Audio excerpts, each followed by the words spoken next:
Calvo, l'Anna Padilla i l'Ivonne, que malauradament encara no s'ha pogut connectar. Ens ha enviat un WhatsApp que ha tingut una pana amb el cotxe i esperem aviam si estem de sort i es pot incorporar en aquesta webinar d'aquí breu. Si no, ja comptarem amb ella a través de les xarxes. Us dono pas ara també a la Marta Ruiz, que és l'altra companya que coordina aquestes trobades i que ja presenti els nostres moderadors. Endavant, Marta.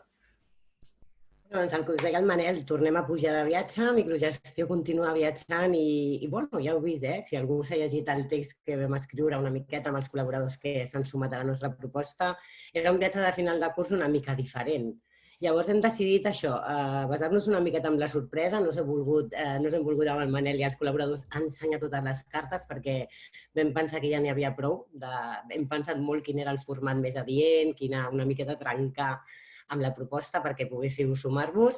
Al llarg de tot el mes de juny i juliol us anirem així llançant una miqueta de sorpreses, però ens vam plantejar molt continuar el viatge amb el Miquel Àngel i el Dani Amo, que hem tingut moltes reunions aquests dies i hem parlat molt, i el plantejament va ser clar, va ser seure aquesta tarda una miqueta els fars que tenim aquí a Catalunya per la seva experiència, el seu bagatge, i la idea era una miqueta posar sobre la taula la detecció de necessitats que havíem vist aquests dies sobre el marc de la competència digital i que això ens servís de punt de partida per fer comunitat i caminar plegats, i en aquest sentit des de Microgestió us volem acompanyar, així que estem aquí pel que necessiteu. Jo sens més, perquè la tarda promet, i ja qui havia que em preguntava quant temps tenim, el que ens doni, perquè penso que la taula val la pena, l'experiència és un grau i en el moment en què ens trobem ens pot ajudar molt a tots.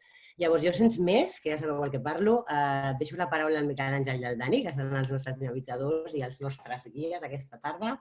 Miquel Àngel, Dani, un cop més gràcies, us deixo el torn a vosaltres i amb aquesta taula que tenim aquesta tarda, que jo seré molt pesada, però sabem en quines dates estem i l'esforç que suposa això. Així que moltes gràcies a tots i Miquel Àngel, quan vulguis. Moltíssimes gràcies, Marta, i moltíssimes gràcies, Manel, i també, en aquest cas, a Microgestió, i gràcies també, Dani, per la sort de poder estar aquesta tarda amb vosaltres i, sobretot, també, per què no, lògicament, agrair al Joan, al Jaume, a la Ivonne i a l'Anna que ens acompanyin, perquè, de fet, ja he de fer una petita esmena, posava ponents i convidats especials. Escolteu-me, avui els protagonistes especials són el Joan, l'Anna, el Jaume i la Ivonne, per descomptat, perquè sobretot ells tenen un gran coneixement de l'aula i està en aquest cas està en primera línia, i ens plantejàvem, en aquest cas, amb el Dani i amb la Marta i el Manel,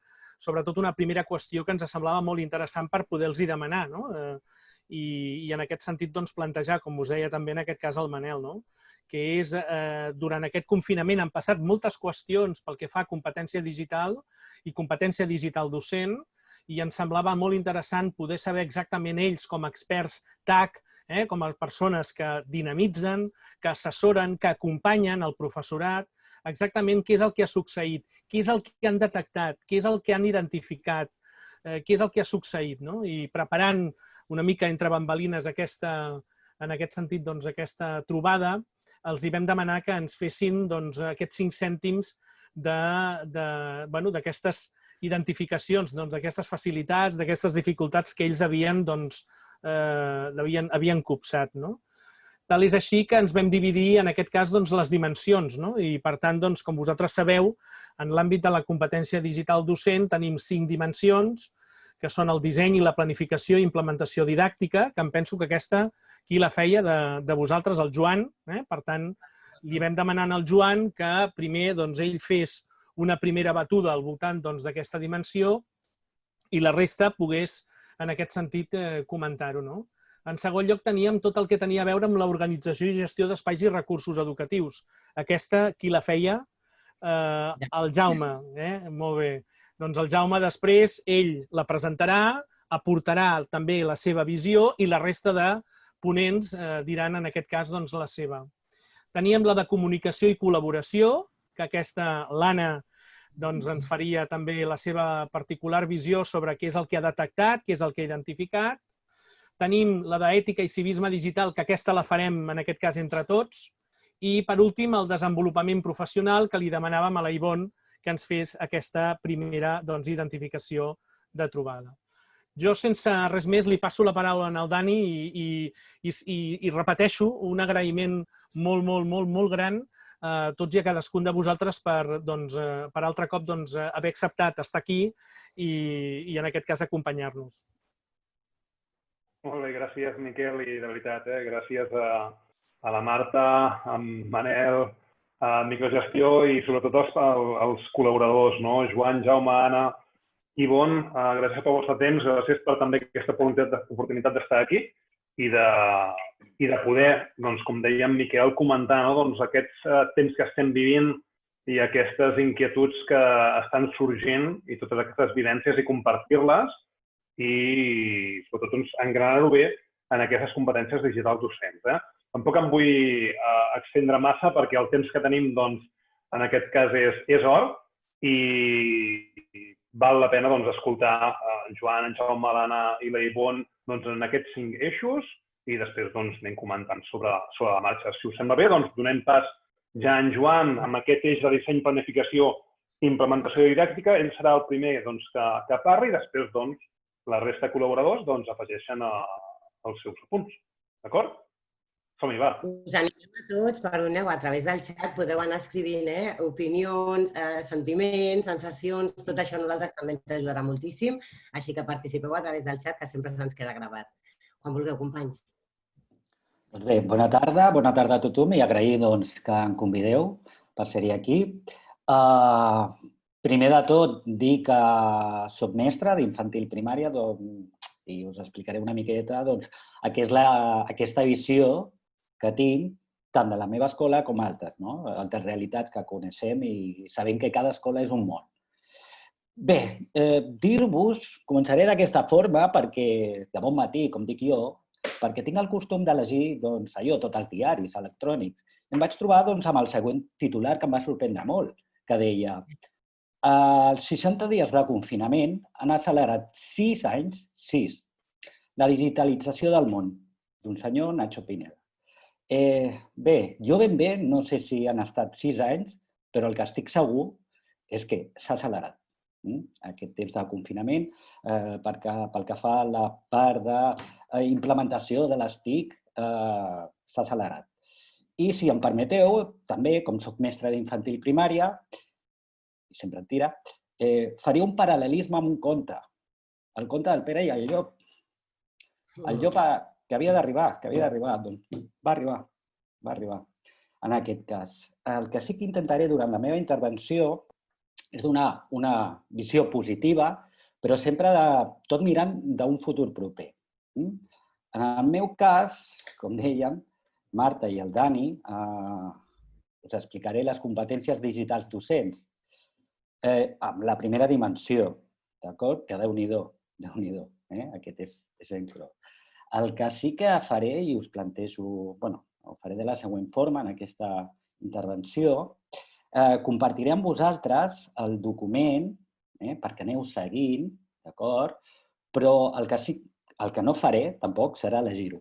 Només ho poso perquè veieu els diferents descriptors, veieu els indicadors d'aquesta dimensió i aniré comentant. I una mica també el que deia la Marta, que m'agradaria que al mateix temps i de forma paral·lela al xat aneu compartint les vostres experiències o reflexions o recursos, allò que heu trobat, que entre tots farem allò una àgora, penso que molt interessant, i aprendre tots a tots. Llavors, a continuació comparteixo... Voldria compartir la pantalla? Seria possible? Sí, jo crec que sí pots, no? Sí, Albert, pots donar permisos? No. Perquè li posem a l'Albert que et posi.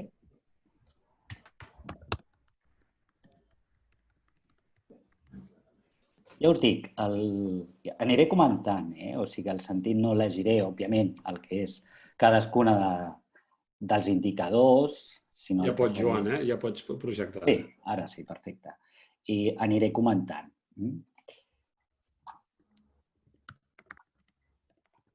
D'acord. No sé si es veu. Sí? Sí, es veu, sí, molt Es bé. veu, d'acord. Doncs bé, aquesta és la primera dimensió, Déu-n'hi-do,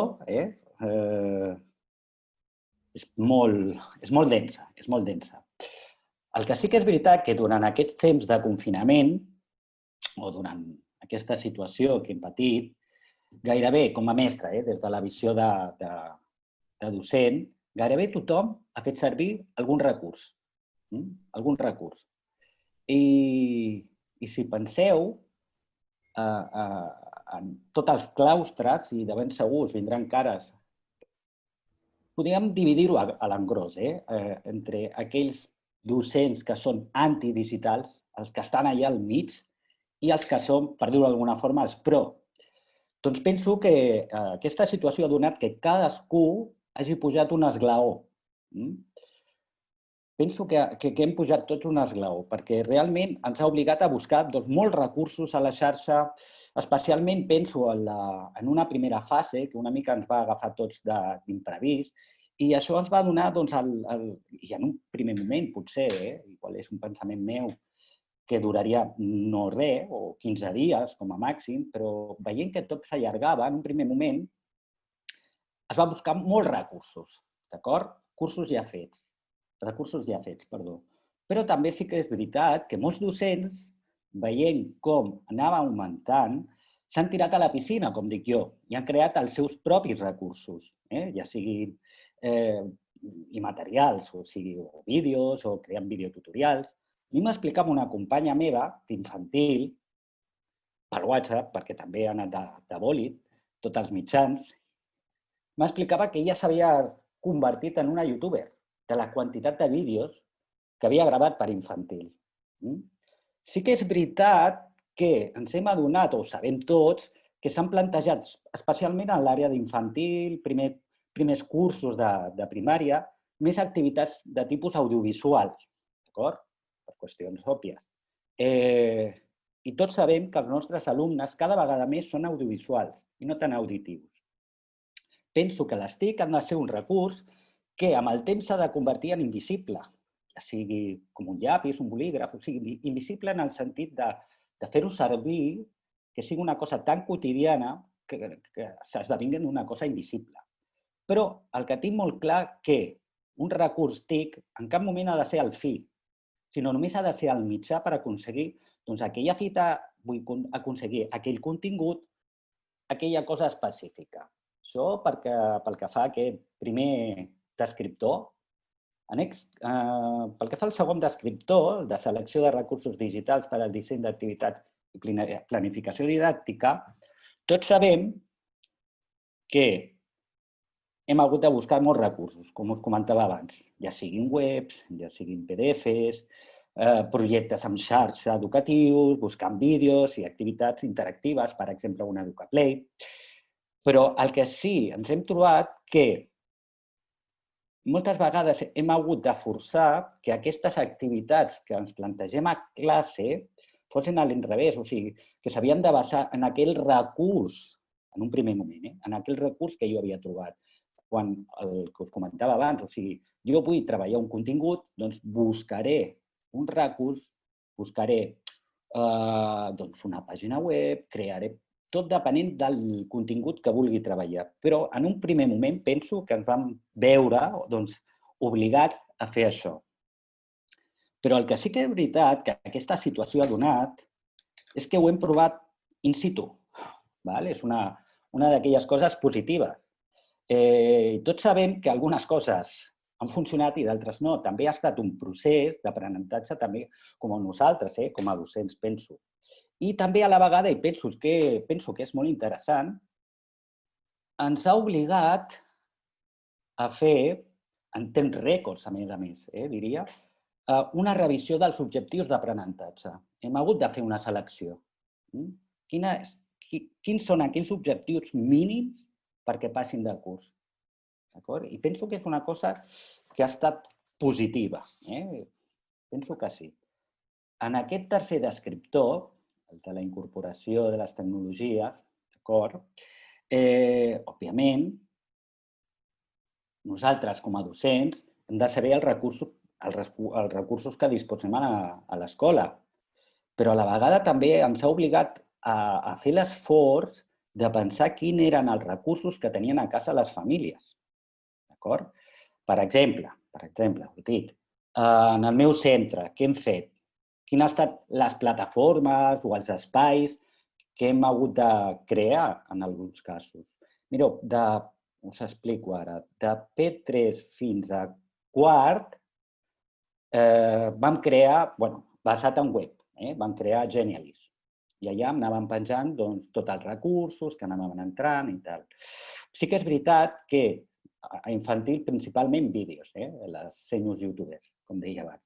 Primer i segon ja anaven introduint textos curtets i a tercer i quart igualment amb el Genially, però ja es feia servir el correu electrònic, perquè els nostres alumnes de tercer i quart de primària ja disposen de correu electrònic. Llavors, l'enviament d'activitats es feia per aquest mitjà. I el fet de fer el lliurament també de les activitats es feia per formularis de Google Drive. En el cas d'infantil és diferent. Sí que ho feien directament a les tutores o tutors, ho feien directament per correu electrònic. En el cas, per exemple, també de 5è i 6è, diguem que la plataforma ha estat el Classroom. I després, a secundària, ha estat el Moodle, Classroom, n'hi ha hagut una diversitat, Sites també, però el que sí que ha estat una cosa transversal han estat les videoconferències. Ha estat un recurs que s'ha fet servir des d'infantil i jo penso que hem fet videoconferències per sobre de les nostres possibilitats. O sigui, no hem parat de fer videoconferències, realment. I també un fet important que trobo és que s'ha creat o s'ha refermat una xarxa docent entre els mateixos companys i companyes, que ens anàvem ajudant. Aquí on no arribo jo, sé que ell m'ajudarà. Doncs aquesta xarxa jo crec que també s'ha refermat i també n'hi ha hagut xarxes també d'altres professors que han anat a buscar recursos a Twitter. Crec que aquesta xarxa s'ha refermat. I també el que hem hagut de fer com a mestres és adaptar i pensar activitats tenint en compte el que tenien a casa les famílies. I aquest esforç també ha estat, penso que interessant. Pel que fa al quart indicador, és la incorporació de la competència digital de l'alumnat a les programacions. El que us deia una mica, ens ha obligat, òbviament, a replantejar-nos les activitats al fet del confinament. Però activitats de tipus més competencial. I això penso que és molt important. Juntament amb una altra competència, que només l'esmentaré perquè això donaria per un altre webinar, que seria la competència emocional. Joan, un minut. Un minut. Ostres, doncs anem. Doncs tot això penso que ha estat. Sí que és veritat que n'hi ha hagut una docència que és molt diferent a la telemàtica, d'acord? I després, una cosa que sí trobo que durant aquest confinament ha passat és que s'han introduït noves metodologies. A vegades penso que no sé, és un pensament, que aquí amb els nostres companys podem també parlar. És que m'ha donat la sensació que hem fet un gran flipped classroom digital durant aquest confinament. I el que us deia, s'han introduït noves metodologies, com la resolució de problemes, reptes, aprenentatge per projectes, gamificació, visual thinking, o sigui, n'hi ha hagut un munt de coses. Continuo. Podria ser un minut i mig, Miquel? Miquel Àngel? Escolta, em sap greu i amb això avui faig de poli dolent. Ja sabeu que tinc molt bona bonomia, almenys així m'hi considero, però avui faig de poli dolent perquè hem de repartir joc per tothom. És més, quan ara tu acabis, el que us vull demanar és que els teus companys també puguin complementar bona part del que tu comentes. Per tant, sí que et demano brevetat. Brevetat. Al màxim. Sí, al màxim. El punt 1.5. Sobretot aquí, ressaltar que la situació ha donat a una personalització de l'educació i també que cada alumne tingui el seu propi ple, el seu personal learning environment, el seu entorn d'aprenentatge. I també penso que ha estat molt interessant l'esforç que han fet les famílies. I dic interessant per dir-ho d'alguna cosa, o sigui, diria que essencial. Pel que fa al punt, al descriptor sobre l'avaluació, aquest gran oblidat, que, com dic jo, és trobar dades en contres, també ens ha obligat a canviar i a avaluar d'una altra forma, més de forma competencial, i a la vegada penso que és un punt a replantejar-nos, a fer un altre tipus d'avaluació. Per últim, ja acabo, 30 segons, aquest, el de punt desenvolupament de les metodologies. Aquí sí que és veritat que, com sempre, la formació del professorat és clau, però també un altre element important dintre d'un centre educatiu, és una cosa que nosaltres fa molt de temps que ho fem al centre, és una comissió TIC o TAC, d'acord? Amb la qual la nostra feina és com una mena de think tank, per dir-ho d'alguna forma, amb el qual creem un pla estratègic i el que volem fer és tirar endavant, d'acord? Avançar-nos en el temps i organitzar, gestionar tot aquest tipus de recursos, però que és una cosa important. Per últim, dir-vos... 15 segons. Sí. Deixo de compartir aquí.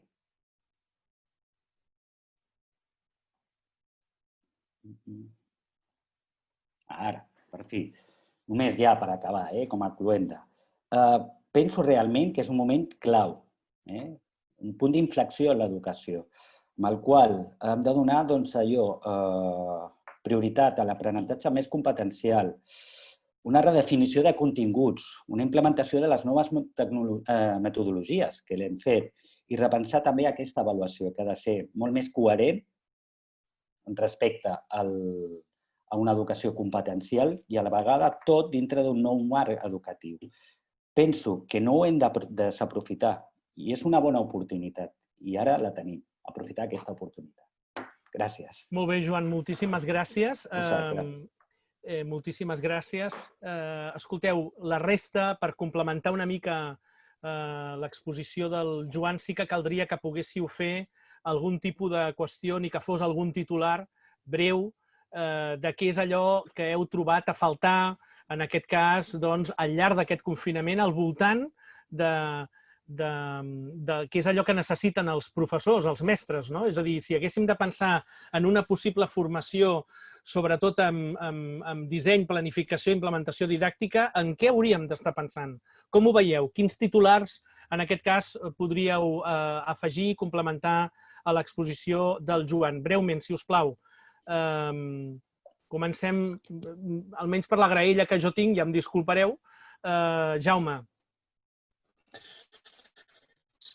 Sí, per ser breu, per ser molt breu, jo diria en tot cas que el que ens falta és detectar exactament el que volem, diguéssim.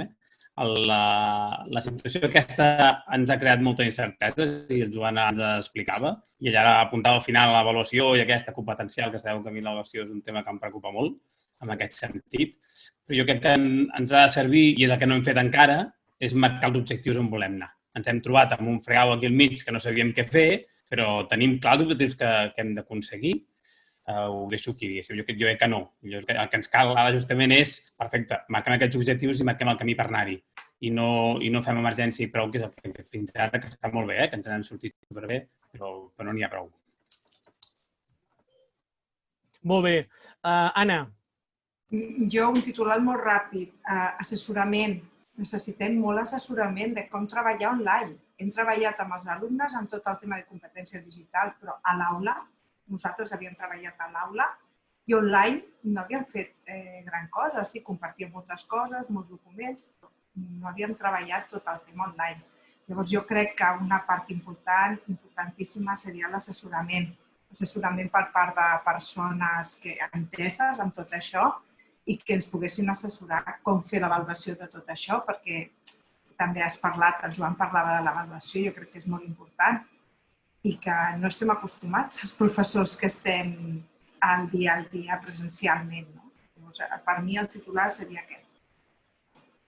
Val a dir que aquesta dimensió primera anava enverinada, Joan, anava enverinada perquè gairebé és tot el currículum, no? I per tant és com si et diguéssim, bueno, ja t'espatllongaràs, no? I poca broma la dimensió. Per tant, doncs t'agraïm també, en aquest cas, l'esforç, no? Dani, tirem per la dimensió 2? Sí, tirem per organització i gestió d'espais i recursos, que li toca ara a en Jaume, mentre que la Ivonne va arribant. No? Mentre va fent via cap aquí, doncs li donarem 10 quan arribi. Per tant, Jaume, si un cas, doncs continues tu amb l'ítem organització i gestió d'espais i recursos. Vinga. Perfecte. Si tu pot dir que no em conegui, jo soc professor de secundària i estic en un centre fent de cap d'estudis i he fet coordinador TIC i he muntat la part TIC del centre. Llavors, en quant a organització i gestió d'espais i recursos, que és el que em toca a mi, primer deixem fer un parèntesis curtet, en el sentit de sento molt aquests dies que hem estat fent educació a distància i tal i qual, i a mi em sembla clar que està bé deixar les coses clares. Tots aquests mesos no hem fet educació a distància, hem fet educació d'emergència. L'educació a distància és una cosa totalment diferent. I, de fet, la part d'organització hi tocarà una miqueta. Vull dir, perquè he tingut relació amb la UOC i amb el IOC, ells s'hi fan educació a distància i en fan de veritat, en saben molt. Nosaltres hem fet bonament el que hem pogut i tot i així estic molt content de com ens n'hem sortit. Hem fet justament això. Llavors, en quant a organització i gestió d'espais, pel que he anat coneixent, jo tinc la sort, a més de ser coordinador un dels coordinadors de la comunitat de Jesuït Catalunya i de la comunitat Jesuït Espeny, que és Espeny, llavors tinc, per sort, bastant contacte amb molts centres. Llavors, la primera cosa que ens vam trobar quan va haver la pandèmia és que molts centres vam descobrir que no tenien ni plataforma digital. De fet, si no recordo malament, i ho vaig llegir, hi havia 800 centres a Catalunya que ni tan sols tenien plataforma digital. En canvi, en tenim uns altres, que en el meu cas és un d'ells, on ja fa molts anys on tenim una plataforma estable, etc. Aquí va ser, dintre de l'organització, el primer gran repte. Tenim la plataforma i si la tenim la sabem explotar i vam descobrir que teníem molts dubtes d'aquests usos. Jo vaig començar de seguida a rebre qüestions de què podíem fer i què no podíem fer. Puc guardar les videoconferències que faig amb els alumnes? Puc fer captures i els professors mateixos, que són eines que tenia a disposició al meu centre fa molts anys, no tenien gens clar aquestes normes d'ús dels dispositius. Llavors aquí hem hagut de fer, i que per mi ha sigut una oportunitat, una formació interna ràpidament de dir, escolta, això es pot fer, això no es pot fer. I és normal, perquè eren coses que no les fèiem. Simplement no havíem fet mai cap videoconferència perquè no és necessari fer una videoconferència quan estàs en presencial, en aquest sentit. Llavors, per mi l'oportunitat és, home, si tenim plataformes i les hem muntat, que això està molt bé, traiem-li partit. No esperem a última hora, quan hi hagin coses d'aquestes, a descobrir tots els recursos que tenim. Per tant, aprofitem les eines que tenim. En aquest sentit, i deixem agafar un altre gran bloc, eines. Hi ha centres, i el meu centre sí que fa temps que ho fem, però no és general, de dir, home, fem un repositori d'eines que estiguem tots d'acord. A mi, de cop, quan vam començar a fer la pandèmia, vaig començar a detectar que sortien aplicacions com a bolets. I cada professor es treia una aplicació de la màniga. Home, si ho fem així, a part de tenir uns problemes greus de seguretat, sabem si l'eina és segura, compleix el reglament de protecció de dades, no compleix, que no sempre és fàcil mirar-ho, aquí el Dani és també més expert que jo, però és un tema important, no agafo qualsevol eina si no me l'he de mirar, sinó, a més, puc tornar-los anant els bojos. Mira, jo faig els testos amb Microsoft Forms, jo faig els testos amb Google Forms, jo faig un Quizzes, jo faig un Quizlet, jo faig un Kahoot, jo faig un Socrative. El nano, que durant això ho fa, amb 4 o 5 anys, és superinteressant i tenim diversitat d'eines, però el nano cada cop està en la pandèmia i cada profe decideix fer una cosa diferent, tenim un problema. Llavors, l'oportunitat aquesta és dir, no, el centre té un repositori estudiat, validat i més o menys consensuat amb tothom, tot i que, evidentment, puguem fer aportacions, ens dona una potencialitat molt gran i per mi és una oportunitat que tenim. Home, ara que hem detectat quines són aquelles eines que ens fan falta o com a mínim quins són aquells aspectes on eines digitals són més comuns, anem a fer una posada en comú de centre. No? Que això ens portarà, evidentment, com deia l'Anna, a una assessoria, lògicament, a una formació, i suposo que en parlarà l'Ivonne, per tant no li dic res, però evidentment hi haurà una formació. No? I una altra de les necessitats que he trobat també amb aquesta forma d'organitzar-nos d'espais i recursos, he trobat molt a faltar, i això sí que jo crec que és en el meu cas, almenys en el meu centre, és una cosa que no hem aconseguit superar, és un problema que hem detectat i no l'hem superat, i és que no sabem treballar asíncronament. Tots els que fan educació a distància insisteixen molt en que bàsicament l'educació a distància és asíncrona.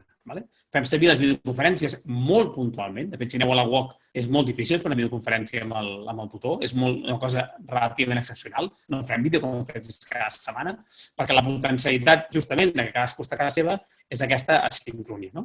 Amb els nanos adolescents, evidentment, intentar que siguin autònoms i fer-ho tot asíncron no té sentit, però jo crec que hem pecat molt de basar-ho tot en la sincronia. Si no fèiem la videoconferència i no els explicàvem no sé què, semblava que els nanos anaven perduts. I llavors aquest treball que no hem sabut ensenyar, almenys jo crec personalment que no hem sabut transmetre de com organitzar-nos asíncronament, aquí tenim un camí per fer. Perquè, a més, per mi és una de les competències del futur. Saber treballar amb equips de treball interdisciplinars que poden estar a tot el món i, evidentment, si estan a tot el món, ho haurem de fer asíncronament. A nivell d'organització, jo crec que hem descobert canvis metodològics interessants. Els apuntava una mica el Joan quan deia que canviàvem metodologies, que hem descobert, almenys en els centres que jo he conegut, hem descobert aplicacions, o diversos profes han descobert aplicacions que els han fet canviar la forma de fer classe, i això és molt interessant. Un Edpuzzle, per exemple, un Flipgrid, que són... Digue'm? No t'he entès, Miquel. Dic, un Edpuzzle o un Flipgrid, per exemple, són aplicacions, evidentment, els que les coneixíem ja les fèiem servir, però que alguns professors les han descobert i els han fet canviar radicalment la seva forma de fer classe. Ostres, em puc gravar, em puc penjar les coses, això per mi és important veure que des de la tecnologia, evidentment amb criteri, em pot canviar la meva forma de fer classe. El Flipgrid per mi és una cosa que m'ha sorprès molt i fa uns quants anys, un parell o 3 d'anys, que insisteixo, Flipgrid, que és molt interessant, que els nanos es gravaran, que farem exposicions orals. Bueno, sí, però veus l'ús que té i a la centre tenia poc ús. En canvi, a partir d'una cosa com aquesta, ostres, resulta que el professor descobreix l'interessant que és aquesta eina, com el nano s'està gravant, s'està posant davant d'uns companys, ni que sigui virtualment, està fent explicacions, entre ells es poden corregir, ens dona una eina que ens acaba canviant organitzativament el centre i, en tot cas, a més, la metodologia en el meu centre. Per tant, jo crec que hem d'anar cap aquí, aprofitar aquestes tecnologies que ens faran canviar. L'últim pas, que és el més complicat, és arribar a fer... Digue'm, em sents bé? Ho sento mig, sento Jaume i ja no sento res més. Sí, segueixo. Hauríem d'anar deixant parlar a la resta, però si vols acabar... Acabo i no m'enrotllo més. Deia, entrar en projectes digitals del tot. Si el centre treballa per projectes, és veritat que sempre té una part digital, però ens oblidem moltes vegades que aquesta part digital ha de tenir el seu acompanyament. Ens sembla que els projectes digitals no són projectes digitals. Acabo. Res, simplement això, que els projectes digitals que fem al centre, que la tecnologia, aquesta digitalització, no sigui sempre només per acompanyar un projecte d'una altra cosa, que estan molt bé, sinó que també ens serveixi per fer aprenentatge de competència digital, que a vegades sempre la tecnologia és només l'ús i no. Com estem veient, la competència digital és molt més àmplia que només un ús d'eines, que és el que acabem fent moltes vegades. I acabo, que podria arribar molt més, però la idea era presentar això i ja està. Molt bé. Gràcies, Jaume. De fet, em sembla que tots ens hem trobat i totes en aquest mix i barreja i inquietuds de moltes eines i posar-ho a lloc que ha sigut potser la feina més complexa, no? És a dir, acabar escollint quin és el joc d'eines digitals per oferir als alumnes. Ràpidament, el Joan i l'Anna feu aquests titulars en relació que ha comentat en Jaume i com, d'alguna forma, complementar la seva visió, si és que podem afegir alguna cosa més. Doncs, ràpidament, sisplau. Començo jo mateixa? Sí? Sí, Anna, sisplau. Vale, jo molt ràpid. La rapidesa en adaptació. Ens hem adaptat a les escoles, tot i que no teníem grans espais de gestió de recursos digitals, però ens hem adaptat. Per mi és la rapidesa amb la que els professors, els claustres, ens hem hagut d'adaptar. Aquí ho deixo. Sí, recollint precisament un comentari que fèiem i una miqueta em vaig deixar jo també a la meitat. Penso que és important, insisteixo en el tema d'una comissió TAC, precisament per marcar unes línies, consensuar unes eines, una forma de treballar, uns espais, uns recursos. Penso que la feina d'aquesta comissió TAC és important i també els coordinadors TAC en aquests moments és una reflexió. Penso que hem estat al pagament una mica del claustre, ajudant a un, als altres, per tirar tot endavant. Molt bé. Molt bé. Perfecte. Doncs, escolteu, anem cap al tercer apartat, que és de comunicació i col·laboració, i aquest torn és el torn de l'Anna. Anna, si et sembla, anem per tu, i la idea seria això, breument, quina és aquesta qüestió que té a veure amb què és el que heu vist, com ho heu escopsat, etc. I, per tant, quines dificultats respecte a comunicació i col·laboració. Jo seré molt ràpida. Jo crec que és la dimensió més curta de totes les que teníem. Per tant, jo crec que aquí seré molt ràpida. Teníem tres descriptors d'aquesta dimensió i la de comunicació i col·laboració, bàsicament, tots els professors s'han hagut de comunicar en algun moment d'aquest confinament, tant amb els seus alumnes, amb els seus companys de feina, perquè han de compartir la classe o tot el que estaven preparant pels seus alumnes, i amb els pares. Abans, em sembla que era el Joan que parlava de tots els meets que havien fet, de totes les quantitat d'e-mails que s'han hagut d'enviar, educació infantil, e-mails amb els pares, amb els seus companys per poder-se posar d'acord amb el que estaven fent. Tot això han hagut de fer un gran menut. Nosaltres a l'escola, per exemple, ja des de fa molts anys, tota la documentació que entreguem als pares ho fem digitalment i els pares estaven molt acostumats a que l'escola tingués aquest feedback. Jo envio un correu i tu me'l contestes també amb aquest correu. Ja no m'envies el paper a l'escola. Això nosaltres, com que ja fa anys que ho havíem treballat amb els pares, ens ha anat molt bé, però realment han hagut tants correus i tantes comunicacions amb ells que ha sigut déu-n'hi-do. Per una altra part, tota la participació en xarxes. Els nostres docents han hagut de tirar de Twitter, de Pinterest, de totes les xarxes que han hagut, de Facebook, de totes. Jo crec que no hi ha hagut cap xarxa que no hagin, com a mínim, entrat, buscar recursos, mirat què s'estava fent, què està fent aquesta escola que em podia ajudar i com puc jo ajudar l'altra escola. Nosaltres a l'escola tenim molta sort de formar part d'una fundació, Fundació Trams, som 26 escoles de tota Catalunya, en les que estem amb molta comunicació tant amb els coordinadors com amb altres docents de l'escola. Això també ens permet tenir una comunicació molt ràpida amb una xarxa que és molt similar a la nostra escola. No sé si m'enteneu, jo treballo en una escola concertada i això fa que també tinguis visions d'arreu del país, d'escoles que són molt similars a la teva. Per la part que em toca el tercer descriptor, que és com el foment de la construcció col·laborativa de coneixement, ens hem adonat que els nostres alumnes i els nostres docents, parlo d'alumnes i docents, perquè jo crec que aquí és un conjunt, han creat tant coneixement i els està penjat a les xarxes i ens ha l'hem fet entre tots, no? Tant els nostres alumnes, fins i tot els més petits, els d'educació infantil, que deia el Joan, jo també soc d'educació infantil i primària, i ho he vist, que ells mateixos estaven creant contingut, te'l compartien amb els professors i els professors els compartien amb altres. No?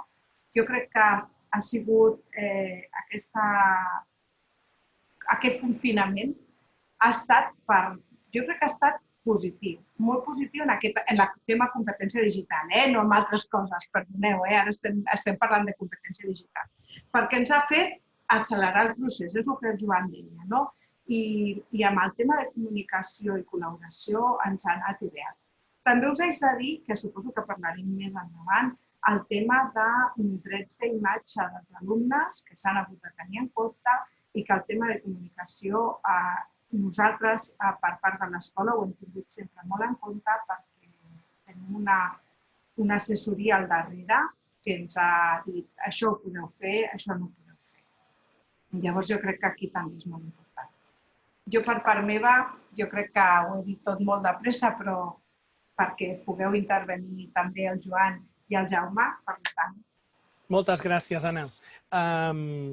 Joan, Jaume, grans titulars respecte a aquesta dimensió? Jo simplement diria que, com deia l'Anna, que per mi aquesta dimensió és de les que més hem avançat clarament amb aquest confinament. Quan el professor s'ha donat compte de que sol no podia fer res i que necessitava posar-se en contacte amb altres professors, per tant, comunicar-se i col·laborar amb ells. Simplement això. Per mi és un dels grans salts que hem fet. Joan? Micròfon. Sí. Seguint amb aquesta línia, efectivament, o sigui, el que són els mitjans de comunicació, ja us dic, correu, WhatsApp, trucades, ho hem fet tot, ho hem aprofitat tot. I una reflexió que a mi m'agradaria fer, i amb els meus nanos ho he anat veient, darrere de cada videoconferència. S'ha creat com una mena de netiquet, de normes d'ús amb les videoconferències. Ara ja teníem molt clar, al principi era una miqueta allò, un garbús de soroll, però tothom ara té claríssim que ha d'entrar amb el micròfon tancat i sempre amb la càmera oberta. I ja ho tenen ja per defecte. I és una d'aquelles coses que avui, que ha estat l'últim dia d'algunes classes, ja m'he acomiadat i em feia gràcia, em feia patxoca veure que havien evolucionat també en aquest aspecte. Fa gràcia que comentis això, perquè és veritat, en el fons les videoconferències s'han professionalitzat. Professionalitzat vol dir que ara quan comences alguna, és a dir, d'entrada gairebé tothom ja ho fa de manera com endreçada, amb el micro tancat, amb la càmera fins i tot molt ben situada, és a dir, i ja no hi ha, jo us diria, aquella part romàntica, espontània, fresca, no?, dels primers dies de confinament que fins i tot veies algun bata de boatiner fins i tot pel darrere o, bueno, ja em disculpareu, també una mica l'atreviment, però fins i tot algun gat que sortia per la pantalla perquè, esclar, és a dir, en el fons entraves dins de les llars de cadascuna dels individus. Escolteu, jo crec que heu estat tots molt bones persones, com sou, perquè sou molt bones persones i per això bona part del públic que hi ha aquí, que ens està escoltant, us estima tant. A més, hi ha moltes persones conegudes, en Cristian Negre, l'Artur Tallada, per tant, des d'aquí una molt forta salutació a tots i una abraçada ben forta a tots i a cadascun dels que també ens esteu seguint. Jo crec que deia que heu estat molt bons, entre altres coses perquè heu parlat de la bonomia. En Jaume, fins i tot, s'ha atrevit a treure una qüestió que jo crec que era peluda, que té a veure amb la part de que molts centres tenen el campus o la plataforma, diguem-li la que sigui, tant se val, i l'altra qüestió és que aquest confinament ha fet emergir el fet que probablement per molt que els centres tinguin una plataforma, després està en si hi han entrat o no hi han entrat, I ara anem a ser una mica dolents, anem a ser dolents perquè també del que es tracta, no de ser dolents però sí també de fer emergir coses, Escolteu-me, voleu dir que en el fons tenim a la tropa ben organitzada com perquè hagin implementat i dissenyat correctament?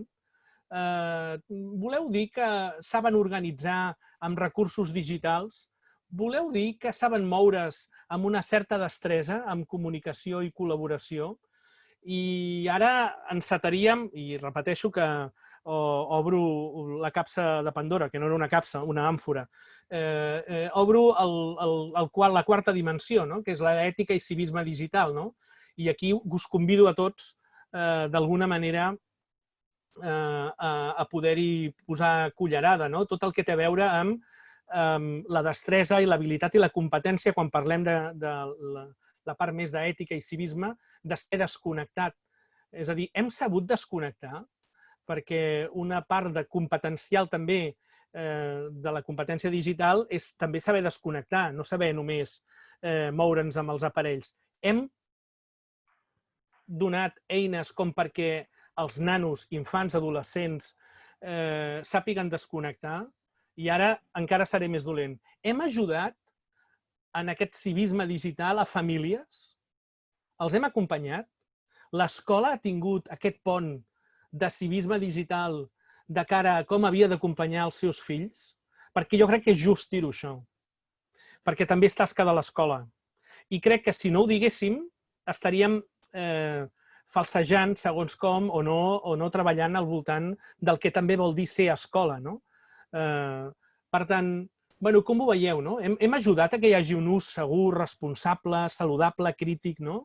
A mi sempre m'acaba agradant el triple filtre socràtic, i aquí ja desvetllo una part interessant d'una qüestió molt interessant que té a veure amb com compartim a la xarxa.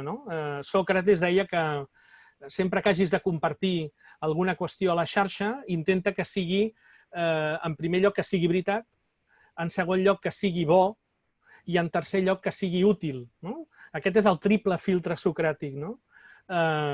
Hem compartit, hem ajudat a que els nostres nanos, adolescents, treballin en el cas de la veritat, en el cas de les coses bones i en el cas de les coses útils. Si algú preguntava sobre el Premi Joan Profitós, sobre ètica, al voltant d'això, aquest és el triple filtre socràtic. Escolteu, Marta, Manel, Joan, Dani, Anna, Jaume, podeu ara, dic jo, posar els titulars també vosaltres, no? Joan, vols afegir? Dani, Anna, Manel, tu mateix, si vols començar. Sí, i tant. Jo crec que, evidentment, no hem ajudat tot el que podríem. És a dir, jo crec que hem fet molt bona feina, tots els claustres, però allò que a vegades ens hem d'aplicar, que és molt fàcil de dir, has de ser exemple pels teus alumnes i pels teus fills, jo crec que en aquest cas no ho hem estat potser del tot curosos, i parlo per mi, no? És a dir, a vegades el ser molt bon comunicador o el ser molt eficient, a vegades el que estàs tu demostrant-li al nano és que no hi ha horari. És a dir, allò, aquella immediatesa, a vegades aquells que ens belluguem amb tecnologia, ens belluguem amb xarxes socials, que tenim molta facilitat i per també tenim molta immediatesa, si extrapolem aquesta imatge als nostres alumnes, no sé si això és educar o deseducar. I parlo per exemples clar, ara jo estic associant amb alumnes meus com hem establert aquesta comunicació, a vegades sense horaris i sense límits, i ara, quan tu has dit això, dic, ostres, no sé si això he fet bé o tot el contrari. Home, hi ha un aspecte molt important, que a vegades entenem aquesta missatgeria instantània com la instantaneïtat de contestar. I la missatgeria instantània consisteix en que el missatge es rep de forma instantània i tu respons quan et doni la gana, o com pots, o en el moment que creus que sigui idoni. I a vegades incorrim en aquesta falta. A mi m'ha agradat molt un comentari del Cristian Negre, que a vegades sembla que no llegim els participants o els que estan atenent, però sí, hem donat prioritat a la connexió.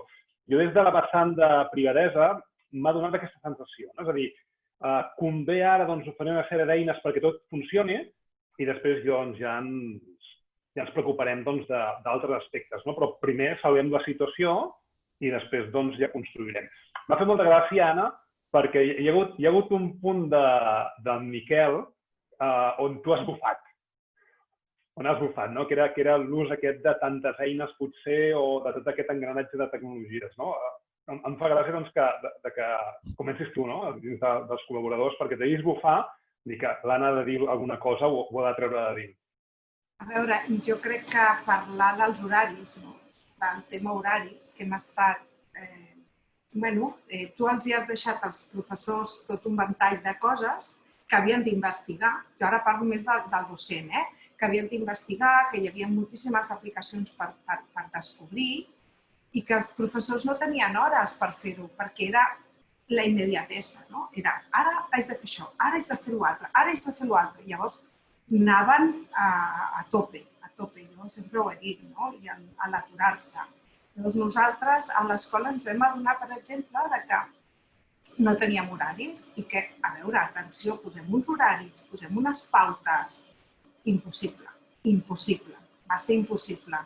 Vam intentar fer diferents formes perquè veiem que realment els nostres docents necessitaven un recolzament. Fins i tot vam crear un equip de suport d'aquesta manera de treballar. I teníem assignades unes persones que tu trucaves, parlaves una mica d'ella, a nivell també emocional, perquè realment ha sigut molt, molt. I amb els nostres alumnes ens ha passat exactament el mateix. Nosaltres vam haver d'aturar un dia i fer una xerrada d'internet segura a alumnes de tercer de primària i a nens de quart de primària, perquè no estaven fent un ús correcte de tota aquesta tecnologia. Llavors, tot això, mica en mica, jo suposo que ara, si ens hem de tornar a confinar i hem de tornar a treballar d'una altra manera, suposo que les coses aniran diferent. Però realment jo estic supercontenta amb els meus companys d'escola perquè han fet un gran sacrifici, Han hagut d'aprendre, han hagut d'ensenyar tot el que ells anaven aprenent, ho anaven aportant als seus alumnes i ha sigut 12 hores al dia. Jo sempre ho dic, no? La meva cadira, 12 hores al dia. Jo crec que hauríem de, el que ha dit el Miquel Àngel, no? de posar límits a les coses, però tant per nosaltres com pels nostres alumnes, els nostres pares. Jo crec que aquí és molt important també, i deixeu-me, acabo ja de seguida, l'educació als pares, que des de les escoles hem fet alguna píndola d'educació als pares, però jo crec que s'hauria de fer molt hincapié també aquesta part d'educació als pares perquè puguin ajudar els seus fills. Aquí també d'ètica, d'ètica i civisme, de tot. Ja està, ja us deixo. Molt bé. Joan, Jaume, Marta. Jaume. Sí, jo, com que m'he sentit una mica interpel·lat quan deies això de desconnectar i tal i qual, vaig a posar l'excusa, diguéssim, no? Perquè, clar, com que tinc fills per casa, deies això de desconnectar-me, no? I m'ha recordat la meva filla que em diu papa, ara estàs enxufat sempre, no? Al matí ja per descomptat. Però torno a la meva entrada inicial. Estàvem fent educació d'emergència. I llavors, jo crec que aquesta ètica i civisme de desconnexió que estàs plantejant em sembla bé, però en una emergència no, perquè estem en emergència, no? Llavors, això, evidentment, no s'hi val que llavors hem de fer 25 milions d'hores al dia, però sí que s'entén que quan estàs en emergència t'has d'espavilar. Ara, que això, evidentment, ara quan ja frenem i s'acaba aquesta, ho hem de reflexionar i hem de dir no pot ser, estic d'acord. Que hem de posar pautes perquè la jornada laboral és la que és i no pugui ser més. I és veritat, I és veritat que aquests que estem més en xarxes a vegades no sabem ben bé quan dura. Però en el cas de la pandèmia, just aquests 2 mesos, jo crec que tenim una excusa perquè l'emergència ho demanava. I ja està, és que és tard ja i no vull deixar més temps. Joan. Justament, Jaume, el que tu deies, o sigui, hem de sortir de la base, que era una educació d'emergència. Totalment d'acord. I també jo apuntava en la meva intervenció, sí que és veritat, de molt de passada, la competència emocional. Penso que també és important. És important i ha estat d'aquelles coses que ha destapat aquesta situació, aquesta competència emocional que ja deia que això dona per un altre webinar o un curs sencer. Però són d'aquelles coses que hem de tenir en compte en relació al que tu deies, Miquel Àngel. I una cosa, una tonterieta que penso que també a nivell emocional ha estat molt interessant, que les pantalles, en realitat, amb les videoconferències, penso que teneu-me, s'han esdevingut una miqueta com a de finestres. Jo he pogut entrar a casa del meu alumne i ell, d'alguna forma, ha entrat també a la meva. Llavors, penso, i això es veurà, que hi ha hagut una relació, una miqueta de complicitat a nivell emocional en aquest aspecte. I penso que és una cosa que val a dir-ho, deixar-ho. Molt bé, molt bé. Escolteu, dues coses volia compartir amb vosaltres molt breument abans de passar ja la paraula al Manel i la Marta per acomiadar-nos, perquè també volíem ser com molt curosos amb el temps i amb l'hora. En Raül Galobardes ens diu, com a crítica ens hem oblidat de les famílies, no? Perquè no hem arribat a tot arreu, no? Jo crec que aquí hi ha una gran lliçó, en aquest cas, a tenir en compte, no? I en segon lloc, una cosa que volia també compartir amb vosaltres, no sé si heu pogut almenys reflexionar-ho, m'imagino que sí, que és, jo crec que diguéssim, el confinament, la pandèmia, ha posat en evidència, ha fet emergir la importància que arriba a tenir l'escola, sobretot per alguns nens i per alguns col·lectius vulnerables. És a dir, hi ha nanos, hi ha col·lectius, contextos crítics que només tenen l'escola i que és gràcies a l'escola que se n'en surten. I aquí hi ha hagut grans desigualtats, no? Que sense escola, fixeu-vos a vegades el que molt sovint acaba passant, no? I potser el retorn, en aquest cas cap a casa, i potser l'entorn que tenen, probablement domèstic, no és gaire afavoridor, no? En aquest cas d'aprenentatges. I per tant t'adones de la gran importància que arriba a tenir socialment i de cura, en aquest cas l'escola, sobretot en alguns col·lectius i en alguns contextos molt vulnerables. Per part meva, res més, moltíssimes gràcies i jo ja passo la paraula al Dani, al Manel i la Marta. Molt bé, jo per acabar, gràcies Miquel, i deixar ja pas a la Marta i al Manel, només dir una cosa com a reflexió també final. L'escola abans era un espai segur on l'alumne anava i sabia que en aquest context estava protegit, hi havia unes persones que cuidaven per ell, després s'anava cap a casa i tornaven en un entorn segur. Ara els alumnes estan en un entorn completament obert i la frase aquesta de que estem canviant la roda del cotxe mentre el cotxe roda, i estem oferint als alumnes un espai absolutament obert on estan aprenent en producció.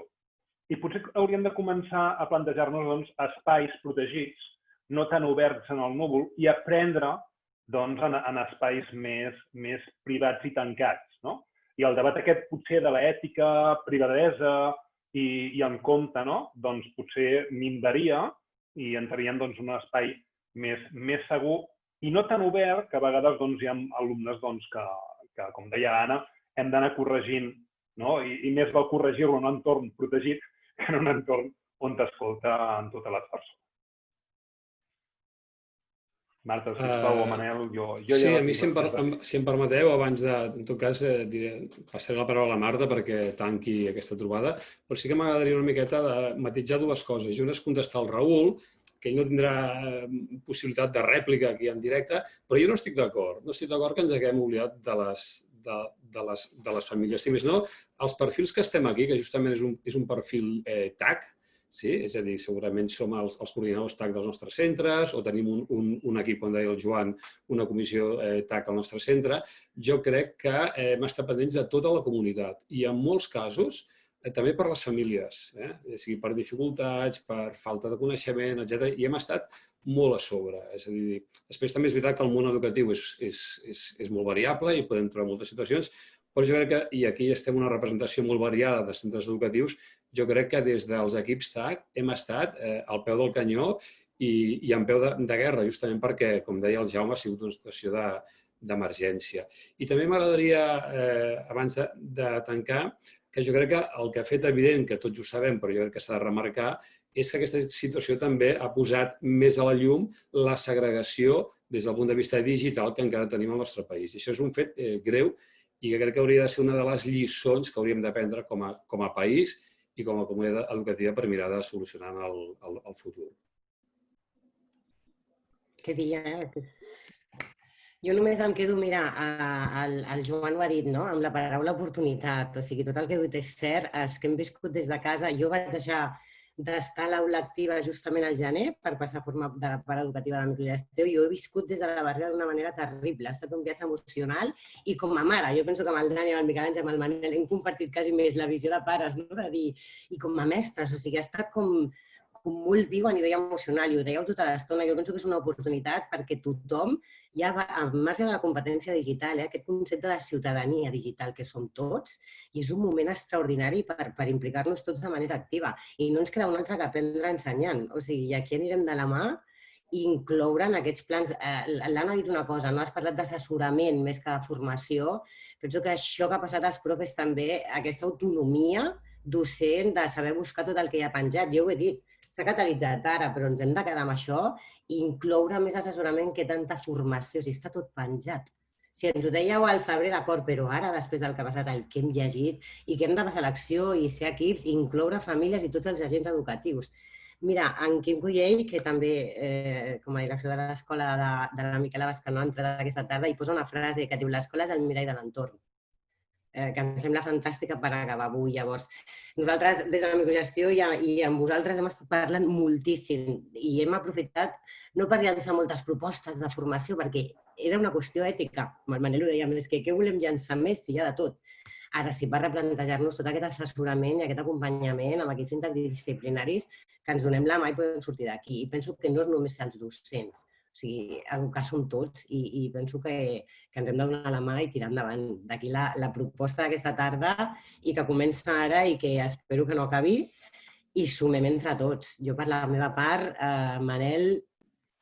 Sí, recordar que aquesta ha sigut la primera parada d'aquest segon viatge i que aquí hem interpel·lat els experts TIC i TAC del nostre país, perquè evidentment sabeu que tindrem més parades, també voldrem parlar amb equips directius, voldrem parlar amb famílies, alumnes i també amb els docents, amb els claustres, amb els que suporten la nostra dèria TIC del dia a dia. I això ja és cert que jugar amb la sorpresa, Manel? Perquè jugar amb la sorpresa i l'emoció de Neuro també funciona. Llavors, no em dic quan serà, però que tenim pensat llançar també aquestes trobades per seguir parlant-ne. Molt bé, moltes gràcies. Així que a veure si el que heu vist vosaltres, les famílies, els estudiants i els docents ho veuen des del mateix punt de vista i això serà un material per nosaltres també per fer accions fantàstic. Així que per la nostra banda hem estat puntuals. Uau! I can't believe it. Mira, i 3 minuts. Si qualsevol vol fer alguna aportació més abans de marxar, Miquel Àngel, que et veig allà pensatiu i quan penses... Com deia sobretot Sèneca, que és exfilòsof cordobès, que mai seràs agraït si no ho fas des del començament i al final. Per tant, repeteixo, moltíssimes gràcies a tots per estar aquí, per compartir el que hem viscut a la pell, no? Jo crec que això sí que ho podem dir. O sigui que res més. Dani, perquè això va per tu, abans, perquè el que dèieu del xat, ens demanen el tema de la privadesa i la seguretat. Sí que és cert que entre aquestes sorpreses estarà el Dani entre nosaltres precisament per tractar aquest tema, que també ho heu comentat i és de vital importància ara més que mai, d'acord? Així que no estarà. Dani, estaràs. Que ho hem comentat i molt bé. Endavant. Molt bé, doncs... Jo volia donar les gràcies, moltes gràcies a tots per deixar-me compartir amb vosaltres la meva petita opinió i moltes gràcies. He après també molt de tots vosaltres. Per tant, moltes gràcies. Volia dir això. Genial, doncs fins una altra i podem seguir la conversa a les xarxes. Ja ho sabeu, hashtag, que ho hem anunciat aquí, microedu i també amb el perfil de microgestió. Perfecte, doncs gràcies a tots i a totes per estar aquí, als nostres convidats, als nostres moderadors i a tots els que heu assistit. Fins aviat, us esperem. A reveure. Gràcies. Adéu.